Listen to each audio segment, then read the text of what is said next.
assessments, fear of failure,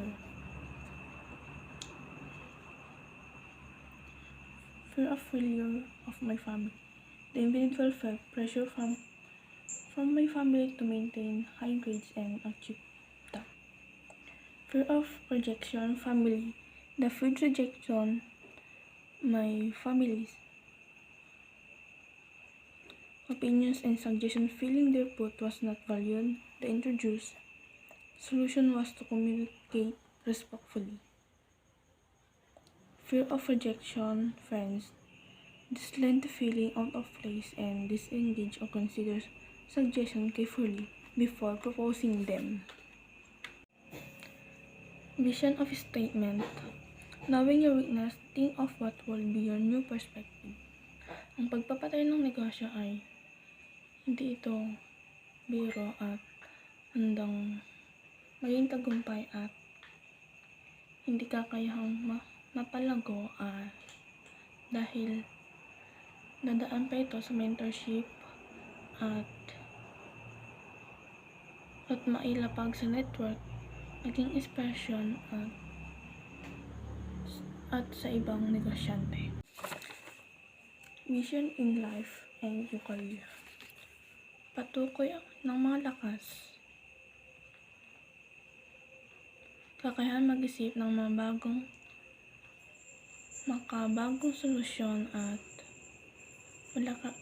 malasakit sa kapwa, sa kagustuhang may ambag sa komunidad, takot sa kabigo, mag-set ng realistic goals at mapatupad ang risk management strategies at nagbasa ito ng libro about sa entrepreneurship. Gumamit ng social media like Facebook, TikTok para gumawa ng content at palakasin ang marketing at branding, tsaka magpag-partner sa malalaking negosyo para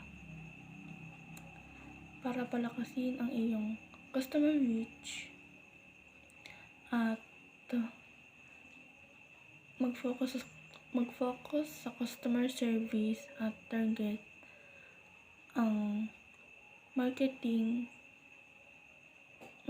at mag-invest sa training at knowledge. Huwag mawala ng loob at dapat matatag ka sa iyong pag-negosyo. Behavioral goals.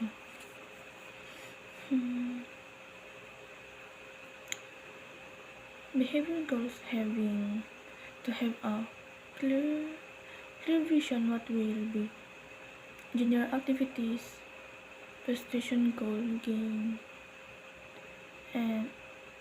a new entrepreneurial knowledge and skills by completing one learning resources book.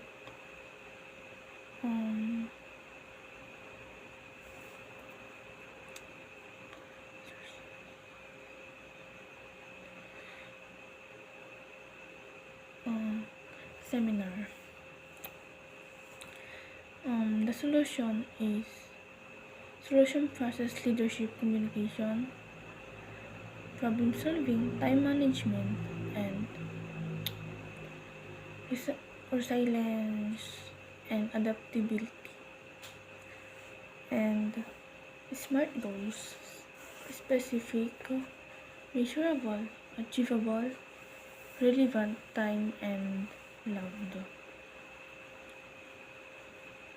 Ito ay importante sa ating behavioral goals at pagninegosyo. Action plan. Create a timeline and actionable. Action plan is study to attend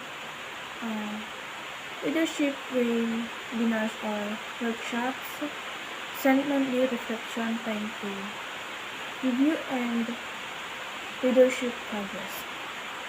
Mentor support system find a mentor who is an experienced leader in your industry. Reflecting component discuss how lessons from the course influence your plan and highlight insights gained about entrepreneurial behavior. How it influenced my plan and course. I set goal to improve my presentation in front of public speaking skills by joining the importance of active listening overall the course. Provided a deeper understand of the achieve mature of in the entrepreneurship the importance.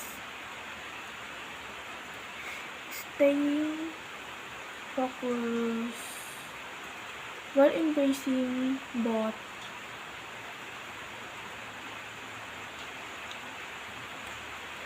uncertainty and failure as part of the entrepreneurial journey.